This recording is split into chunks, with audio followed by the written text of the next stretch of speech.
In today's video, I'm going to show you exactly how to fix Wix Error 500 step by step, even if you're not technical. A 500 error on Wix usually means there's a temporary server issue, a publishing problem, or a recent change that caused something to break. The good news is, most of the time this can be fixed quickly without contacting support. If you manage a Wix website and suddenly see Error 500, stick with me till the end because one of these steps will usually solve it. And before we jump in, if this video helps you out, make sure to hit the like button and subscribe to the channel for more easy website and software tutorials. Alright, let's get started. First, open your browser and go to wix.com. Make sure you're logged into the Wix account that owns the website showing the error. Once you're logged in, head to your Wix dashboard where all your sites are listed. Sometimes the error is just a temporary glitch, so the next step is very simple but important. Refresh the page and wait for a minute or two.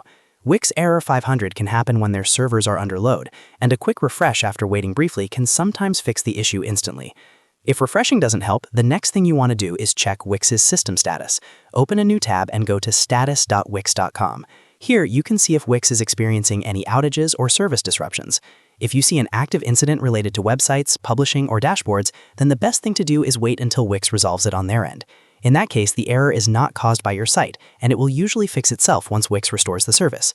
Now, if Wix shows everything is operational, let's move on to the next step. Go back to your Wix dashboard and open the site that's showing Error 500. Click on Edit Site to open the Wix editor. Once the editor fully loads, click on Publish again, even if your site is already published. Republishing your site forces Wix to rebuild and resync your site files, which often clears server-side errors like Error 500. After publishing, open your site in a new tab and check if the error is gone.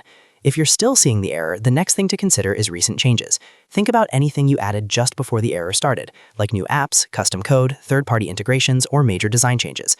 Go back into the Wix editor and undo or remove any recent changes you made. If you installed a new app, try uninstalling it temporarily. Then publish the site again and check if the error is resolved. Another very important step is to clear your browser cache or try opening your site in an incognito or private window.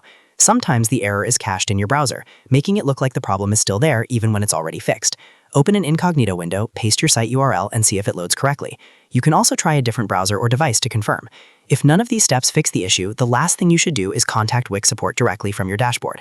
Since you've already checked status, republished, and removed recent changes, Wix support will be able to investigate server logs and fix the issue faster.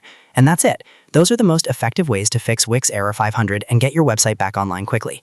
If this tutorial helped you out, don't forget to hit the like button and subscribe for more Wix and website troubleshooting guides. Thanks for watching, and I'll see you in the next video.